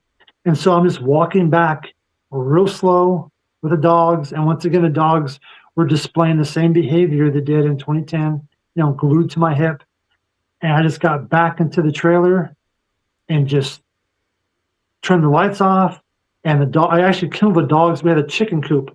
I put the dogs in a chicken coop, locked that up, and I just laid on the couch with my gun on my chest and just waiting for the sun to come up. And that's the honest to God truth of what happened of that event. And the next morning, the sun came out. I went back to the area, trying to collect data, nothing. But it was letting me know, hey, don't let your guard down here or whatever. But it definitely got, you're getting a little too complacent. it got my attention, and I was just I was kind of messed up for a couple of days out there. Every night, am I going to encounter this wolf by myself? Yeah. It was sketchy. Enzo said, I wonder how different that event would have been without the dogs there. Oh yeah. Yeah, I'd probably be scary. I'd probably be scared to death. The dogs were a huge buffer. For a lot of things, but man, I'd have been scared to death. I probably wouldn't even been down there without the dogs, because the dogs made you feel more confident. So you would kind of but you'd kind of push the envelope a little further, because there was times I would go into the southern tree line at night, and it's super dangerous down there, and the dogs would be with me. And there's big coyotes down there and all kinds. We even had mountain lions out there. We even had a report of a bear on the property at one time. So back in 2012, 2013, we hired a trapper because we had these big, massive porcupines out there, and the dogs were always getting quilled in the face every summer. No. So we hired this trapper to come out, and he trapped, I think, 2 or 3 of these massive porcupines. They're huge. And he relocated them. And then he came back and said, hey, he spent a day tracking. He's like, you got a bear out here. We're like, what? There's a bear out here? You're going to find it. He's like, it's probably just moving through the area, but be aware that there is bigger game out here than just coyotes. And wow. Jeez. So, yeah. Oh my goodness. Silly. That's crazy. All right. How are you doing on time? I don't want to keep you for too long. Oh, I still got about 15 minutes or so. Oh, okay, good. Yeah. Before we leave that behind, I thought one of the most interesting, your introduction to the ranch is the wolf, like a lot of people's are. Yeah. I thought it was very interesting. I'd heard you talking about the fact that, of course, you hadn't even read the Hunt for Skinwalker book yet, but you did not that long after you got on the ranch. And you were actually reading it while you were on the ranch at night, which I don't know if that is brave or so I dumb. remember. I don't know. I remember the exact moment I read that chapter, which is the first chapter. My buddy is at the computer desk doing the report. The sun was just going down. We were about to gear up for the night to go on patrol, and I'm laying on the couch, which on the TV show is where the big table is at. There used to be a big couch there. I'm laying on this couch reading the book with the sun going down, and I remember going, like, saying out loud, "What the? There's a chapter about a wolf in here." And he was like, "What?" And we both were like, "There's a chapter about a wolf in here." And that was the first time I read that. And we were just like, wow, validating. But also, like, now we're like really wanting to capture more evidence of this animal. Yeah. Yeah. And it just, the ranch kind of works that way where it's always like 2 steps ahead of you, or it does things when you least expect it, So, and then obviously in 2023, season 6, I believe, they find the direwolf carcass. Yeah. in the Yeah. creek. And I remember Caleb calling me that night and saying, "Dude, you're not going to believe what we found." This is like I still go out there all the time. So we have a very good open relationship. He's like, "You're going to feel very validated. We found a large wolf dead in the." I'm like, "What?" And sure enough. Crazy. So I'm not sure if it was that same one. I'm only assuming probably it was, but it validated a lot of stuff that I had out there, experiences. Yeah. Yeah, it did for sure. Scary part is if there's one, there's probably more. You know? Yeah. Oh. Yeah, but I remember reading that book and being like, "What?" And I remember sending that book back to my dad in Kansas. He was a big Coast to Coast fan, and he knew George Knapp, and he listened to he knew more about the ranch than I did. And I remember him calling me. I remember him calling me after he read that book, and he said, "What did you get yourself into?" I said, "I don't know, but I'll figure it out."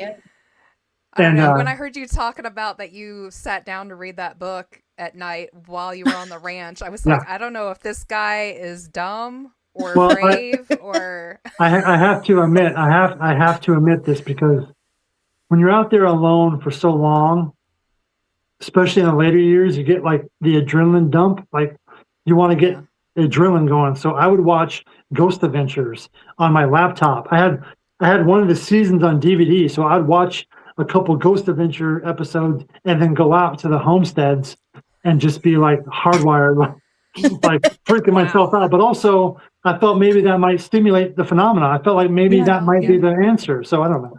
But there's a couple times I would do that. Yeah. Wow. That's a good thought. Yeah. It sounds ridiculous, but that's you get bored, you do stupid stuff, I guess.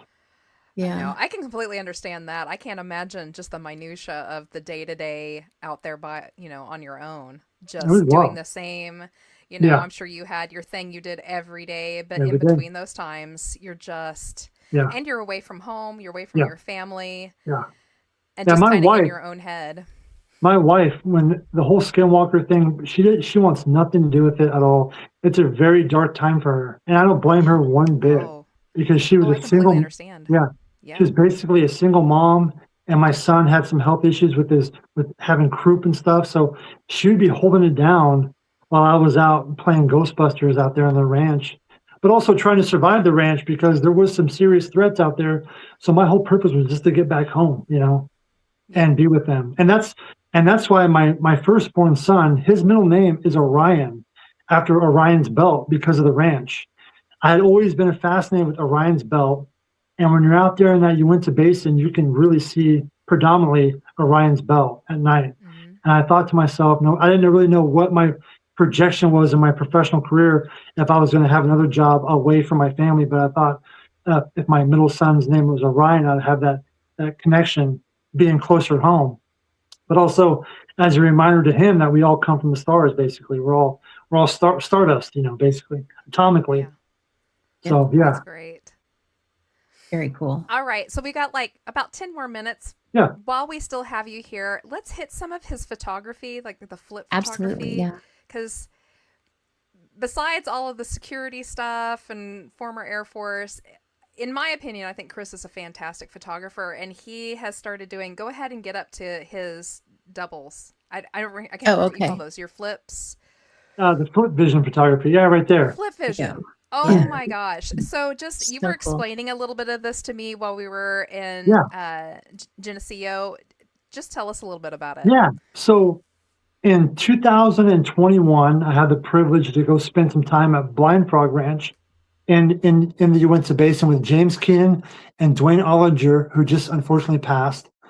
And we spent a whole week, just us three, no TV show stuff, just hiking, exploring. And I took thousands of images of that property. And when I came back to Kansas, I was going through them, and I just felt like there was something I was missing. Like there was an image, there was something, energy that I was missing. And I remember my son at the time was watching Stranger Things, and he kept talking about the upside down world. And so I was looking at my photography, and I started flipping the images around, and I noticed that there was things I was seeing with these images. And then I took it a step further. Every time I would go to a site, which I would use sacred ground, like Skinwalker or Blind Frog or McKee Springs or anywhere in the Uinta Basin or even out here in Kansas, I do this protocol where I take my boots off and ground the area. And then throughout the day, I kind of project my thoughts of what I want to photograph, capture the spirit of the energy out there. And then I'll take a stone, maybe two stones, and I'll do a tobacco offering in the area.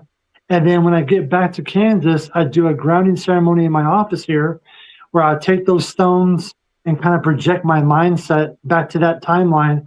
And then I go back to that photography of that timeline and I'll start flipping some of the images. So these are the results of some of those images of that. And then 2023, Roger Cultee out of Albuquerque, New Mexico, he's a Navajo elder. He actually reached out to me on posting these on Facebook about how they speak to me, how I feel it's nature observing, you back. And he was like, who taught you how to do that? And I said, nobody. I spent time on Skinwalker and Blind Frog and my grounding. I kind of went over my grounding stuff. And he was like, this is what we would do with sweat lodges after long sweats using crystals.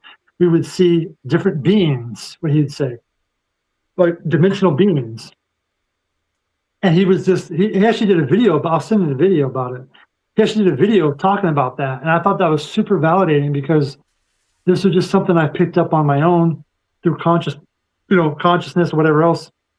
I believe the more you spend time in nature, the more you elevate your consciousness and your awareness. So my photography of this flip imagery stuff that I've been doing now for several years is kind of a reflection of that, where I go to these places and I see an image in my head, and when I come back home, I recreate it. And and like once again, that looks like a UFO, but it's a mesa at Skinwalker Ranch. It's one of the mesas out there. It's amazing. But it creates a different perception of like, the ancient ways, I believe, are the right ways, and maybe people thousands of years ago were way more connected to the earth and to the universe than we are today. And Absolutely. so they were tapped in, and I feel that way when I go to these places to photograph. I try to tap into that history, and some of this stuff is the result of that. Yeah, they're incredible. Oh, thank you. Yeah. I have thousands of images of it. Yeah. Some of them almost resemble creatures. Like the first two almost resembled like cathedrals. Yeah, like some type of being or Yeah. They're just amazing. Yeah, there's that one on the left with I call it the portal rock. That's actually a rock formation that I flipped. It's actually adjacent to Skinwalker Ranch on a different property. And then the glare you see there is the sunrise. So I like to get up when the sun's coming up and take shots, obviously. And when the sun goes down, you get the best. And so my camera creates these flares, and I manipulate the flare with my photography and create those images. It kind of brings a different effect. Incredible. Yeah. I like that one. looking. That's a fantasy canyon in the morning. I'll have to take you out there. It's a really cool place. Feels like a different planet. But the It sun's almost going looks through. like it almost looked like the underside of like a Let me Steven flip back to it. Spielberg Or Star a TIE Wars. fighter Yeah. from Star Wars. Something. Yeah. It does. Yeah. And the next Yeah. one is that's up Kansas. That's out here. I love this one. It's Thank gorgeous. you. That was a sunrise out by Cedar Point, Kansas. Wow. It's Yeah. amazing. These are Beautiful. wonderful. Do you have any of these available for sale? You know what? I'm in the process of building a website, and they'll be available for people because people always want to buy some of my flip imagery as well as my normal photography as well. So that when I was in Genesee, it was like the kind of a test run to see what people want to buy, and I want to share my vision with people, obviously. So I want to print more of these type of, but I want to print these off in big, like poster size, because I have some hanging in my office, and they look so cool from a distance. Yeah. Yeah. They're wonderful. Thank you. Yeah, they're amazing. It's the whole we see what we want to see, basically. So that looks like a UFO, but really it's a mesa. It does, yeah. Yeah. And maybe that's the whole key to all this. You know, I firmly believe if you want disclosure or you want to connect, you need to spend as much time in nature connecting as, like our ancestors did, and just tuning into that frequency. Absolutely. Everybody in the chats are all about these pictures. Oh, good. Yeah. If you didn't have a good idea of how much you should get these printed before, now you know. Well, I hope to bring a couple of them up to the event in Caney here coming up soon, and sell some, or maybe give some away for the thing you were doing. You talking about earlier. Oh, the raffles. Yes, the raffle. Yeah. Chris has offered to give us some of his work for the raffle for the Very donations generous. back into the con. Yes, we appreciate that so much. Yeah, I'll make that a priority. Yeah, so we're coming down to the end of having Chris is going to have to leave out a little early, so we're going to let him go. But before you go, thank you so much for being on. Thank you so much for being at the con next week. And everybody in the chats and listening, stick around. We still have another like 15 minutes to go. We're going to talk a little bit about the Paracon coming up on August 8th. Chris will be there. If you want to meet him in person and see some of his fantastic photography, come and see us. He's also said that he's going to panel a little bit. We have open panels where everybody can get on and just kind of talk, and moderators ask questions, and we just kind of let the audience join in. It's super fun. So you can see Chris there on August 8th. Do you have anything else coming up that you'd like to talk about, or where they can contact you if they're interested in maybe your photography? All I have is just I'm on X, Chris Bartel, SWR on X, and then I have the YouTube channel, which I need to do more with that. And then eventually I'll have my own website, and then I used to have a website for a long time, and then I kind of stopped doing it, and now I need to fire it back up. So that'll be coming shortly. Cool. Tony said says she's going to be broke. I'm going to go broke. Thank you, Chris. Well, I appreciate everybody that enjoys the vision, because there's a lot more that I have a lot more images I've never even shared with people, and there's some very unique stories behind some of these images. Well, you've got to get it out there and let people see it. So I will. Absolutely. Yeah. Again, appreciate you so much for coming on tonight, and we're going to be seeing you in about 10 days here in Caney. You're going to get to see our Paracon for the first time, and I know you're going to love it. It's super fun. Look forward to it. We all hang out and just have a good time. So I can't wait. Yeah, we're going to let you go. All right. Thank you again, sir. Thank you again for your time. Appreciate it. See you soon. See ya. Oops. Oh, he's getting it. Okay, so we're going to let Chris go there. Drop you down. And we are going to talk a little bit about the Paracon coming up. We got about 15 minutes here. Do we want to play the notebook game at all? Or we want to lead out with Paracon? I mean, we could talk about Paracon, and if we have enough time left, we could do that. Yeah. Okay.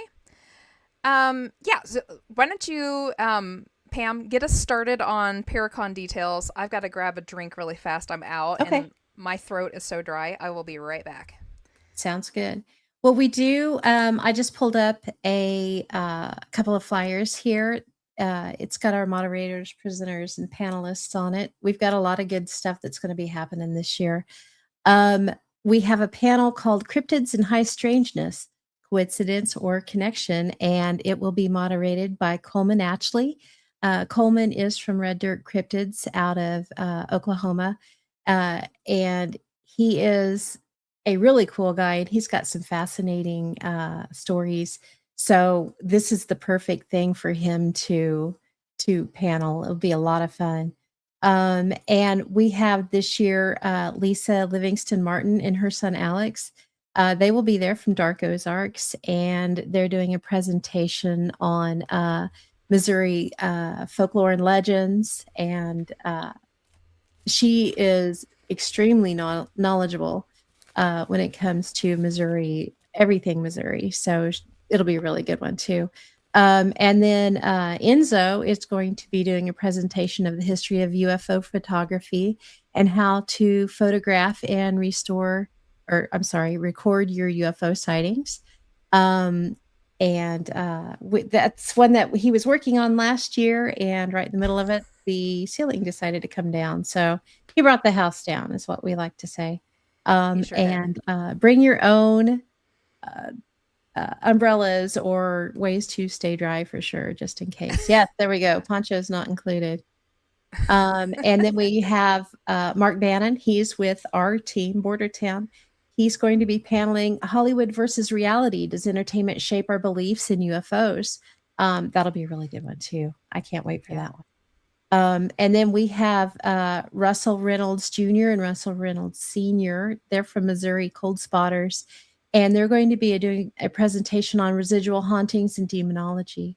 Then we'll have Heather Woodward. She's from Arkansas. She will be doing a presentation that we're all really interested in. It's Hauntings, Thought Forms, and the Pearl Experiments, how we create the ghosts that we chase. And this is something that we've all kind of kicked around as a topic of debate between just us. So we can't wait to hear Heather's thoughts on that. And then we have a panel called Shadow People, Dark Masses, and Other Things That Go Bump in the Night with guest moderator Adrian Scalf from Arkansas. He's with River Valley Paranormal. And he's also on a Muck podcast with me. It'll be a good one too. Everything's good this year. We say that every year, but it is. It's always a good time. Lots of fun stuff. And if you want to learn more about any of this, go to our Facebook page. And Jess has done an absolutely phenomenal job of promoting all of these things. So you'll be able to find anything that you're looking for. And if you aren't in the area and you can't make it, it is free to the public. If you are in the area, we'd love to have you come. But if you can't make it for whatever reason, we do live stream this. So you can get onto this channel, our YouTube channel for Bordertown Strange, and it'll be live streamed there. It'll be live streamed on Facebook as well. And we're going to live stream it over onto Bordertown, SEK Bordertown Paranormal as well. So yeah, it's going to be a great time. 3 places to catch it.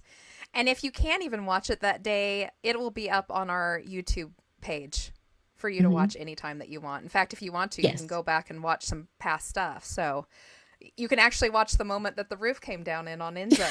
You can't see it, but you hear it. And you definitely hear it. Gasps from everyone.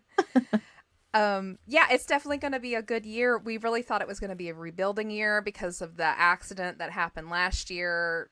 It kind of fell apart there at the end, and we had to leave out early. There was just too much for people to be in that room with all the moisture and the insulation that came down.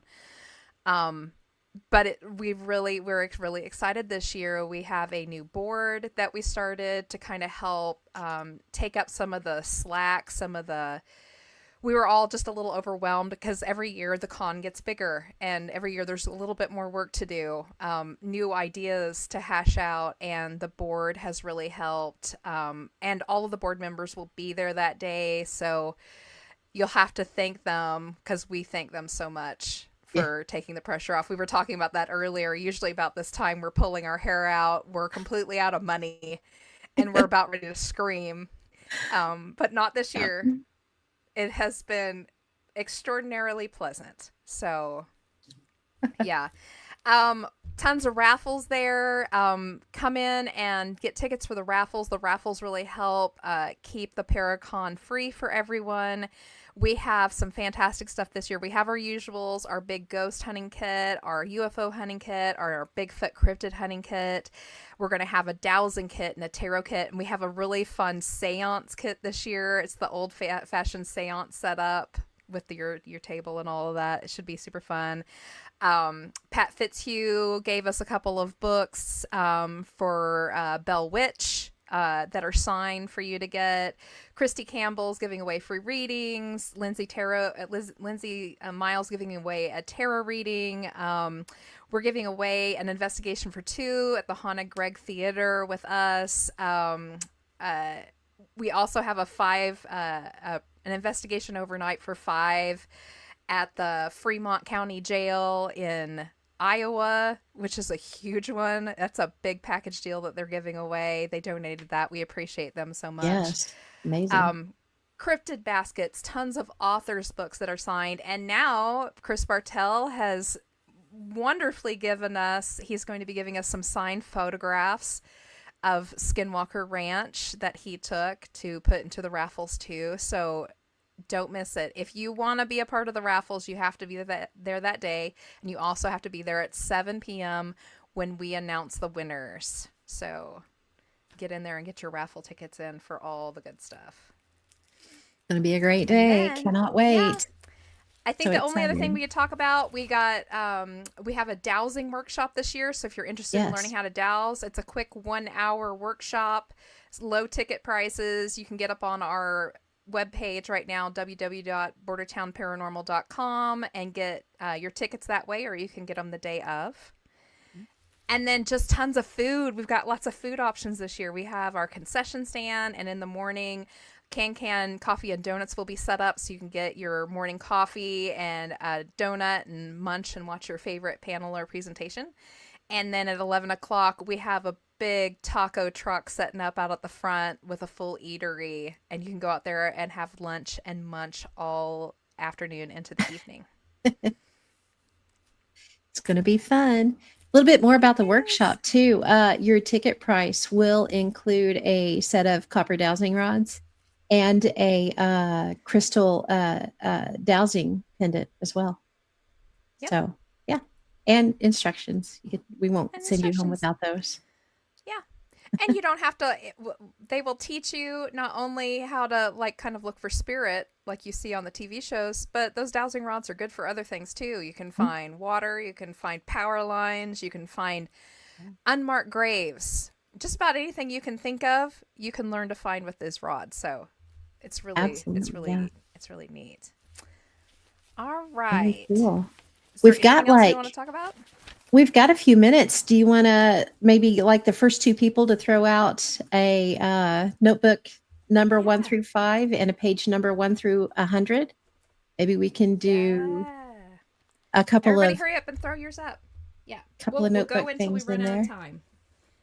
Enzo said, "Can the rods find winning lottery numbers?" I wish. Never tried. We may have to try that. Maybe the crystal would. Maybe. Yeah. Right. Better get on that. Yeah. So yeah, I'm super excited that we got Chris on here. I think we've been kind of missing each other. I recognized him, but didn't realize who he was when I recognized him. And he actually recognized me. It's kind of a funny story. I was like, "Don't I know you from somewhere?" And he goes, I don't know if we've actually met, but he goes, "I know you. I watch your podcast." And I was like, "Oh, that's nice." And he was like, "Yeah, you're one of the strange girls." And I was like, "Oh Lord, our reputation precedes us." It does. It's great. We're like, okay, we're stealing it. We are now the strange girls. Okay, so we got Notebook 4, page 55. Yes. Julie has, yeah. Notebook 4, page 55. Yes, we are a little strange. It fits us perfect. It does. Too funny. This is a little, I think this is, I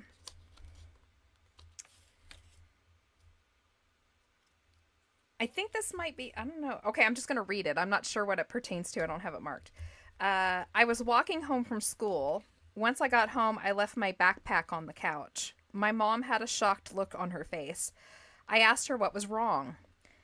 I picked you up early for a dental appointment, but now you're here, she told me. I was not spooked, just a little confused.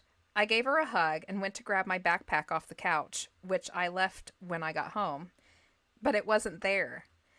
Keep in mind, there was no one else in the house but us. I asked my mom if she had moved it, but she didn't. After looking for a while, I found it in the passenger seat of my mother's car. I felt confusion and shock at the same time. I walked home. There's no way it could have just teleported into the car like that, and I still have no idea what happened. Huh. That's odd. So, yeah. So this kid shows up at home, but his mom had dropped him off at a dentist appointment and picked him up early from school, but he came home from school at the regular time, dropped his backpack there on the couch, and when he turned around to get it, it wasn't on the couch anymore. It was back in her car, as if he had gone to the dentist. Weird. Yeah. It's like an out-of-place object, maybe, or yeah, a slip. I don't know. That's probably why I don't have it marked. I didn't know how to... Yeah, it's just a head scratcher. Yeah. Huh. That's what Enzo said. Kind of a time slip? Kind of. Kind of. Not really. All right. Do we have any others? Nobody else has thrown one out. Does anyone... I mean, we have time for a super fast one. Do you just want to grab one and just stick your finger in a notebook and... I am. That's what I'm going to do. I'm just going to put my hand in there. Okay. This is on Dieter. Oh, this is part of the deaths from that were associated with the Iceman. Oh, cool. I think we've talked about this before, but I'll still do it because that's what I pulled up. So if you don't know about it, okay, the mummy of Otsiaka, the famous Iceman that they pulled out of the ice. He was like 5,000 plus years old. They found his mummified remains on September 19th, 1991 by two German tourists in the Alps on the Austrian-Italian border. And his body was so well preserved, they even knew what his last meal was. Like, they found his last meal in his stomach. The thing that's crazy about his story is that not so much his finding, but there was a mass amount of deaths of the people who had anything to do with the finding of his body or the looking at of his body afterwards. And I think we were doing this in the curses when we were doing the cursed show. So the page I pulled up, it has the death of Rainier Hotzel. He died in 1992. He died suddenly after releasing his own documentary on the excavation. Helmut Simon died in 2004. He was the second man who originally found the body, and he was found frozen in the ice near the exact location that they'd found the Iceman. And he had fallen from a cliff above during a freak blizzard. Dieter Warnicki died in 2004. He was the man in charge of the mountain rescue team sent to retrieve Simon, who died of a massive heart attack 1 hour after Simon's funeral. Conrad Spindler died in 2005. He was one of the first archaeologists to examine the mummy, publicly scoffed at the curse when the media brought it to light after the 2004 deaths. He stated, "The next thing you'll be saying is that I'll be next." And just after that, he died of complications from multiple sclerosis. Dr. Tom Loy died in 2005. He ran the DNA analysis that discovered different blood types on the clothes of the mummy. He came to the conclusion that the mummy had died after a battle. Just before the release of his book on the topic, he died suddenly of a blood condition. And then author Neil Gordon received an injury under his right arm while writing the history of the Iceman. He didn't die, but he got horribly injured. And that's just part of the list. Like, there's more pages of all the deaths that are associated with just the finding of this Iceman mummy. So That's nuts. cool. Enzo did say if anyone wants more Skinwalker Ranch chat, Jesse Michaels did a very good interview here on YouTube with Brandon Fugel a couple of days ago. Be worth checking out. Yeah, if you're interested more in Chris Bartel, of course, you can come see him at the con. We're going to try to have him back on again. Enzo and I have the opportunity to go and hang out with him at another Paracon that's happening in Vernal, Utah, and he's promised to take us out onto the ranch and up to the Mesa and some other places. And we're hoping to do a show when we come back from that. That'll be sometime in September. And hopefully we can get Chris back on there to kind of talk about all the fun that we're going to have there. And if you're interested, he's done tons of podcasts on the topic. Get up onto YouTube and just type in Christopher Bartel, Skinwalker, and it will glean you so many fantastic podcasts. He's a fantastic talker. He loves to just talk about this and that, and I've not heard a bad podcast yet with him on it. No, I haven't either. He's so really interesting. Good. Yeah. So I think we're about out of time. Do you have anything else you wanna say before we head out? I think that's it. I will turn this around and get it on Spreaker as soon as we are off here, because at 3:00 in the morning, I am heading out to NOLA. So yeah, if you're in the New Orleans area, go say hi to Pam. She's going to be hanging out at the con there. All right. So again, thank you to everyone who hung out in the chats with us. Thank you to Chris Bartel for hanging out for the time. I'm going to send him a big thank you when we get off of here. Remember to see a brand new show every other Wednesday nights at 7 p.m. Our next one will be August 12th, I believe. It'll be the Wednesday right after the con. Hit that one, because we're just going to talk about the con and what happened, what went right, what went wrong. Hopefully there's nothing that went wrong. And talk a little bit about what we got coming up here in the future. Otherwise, yeah, I think that's it. So come to the con Saturday in Caney, Kansas at the Rec Center. It's on a Saturday. Yeah, it's on a Saturday. Come eat and drink, watch panels and presentations, go shopping, and have lots of fun. Keep it weird, keep it strange, and remember, it's all connected. Good night. good night, everybody.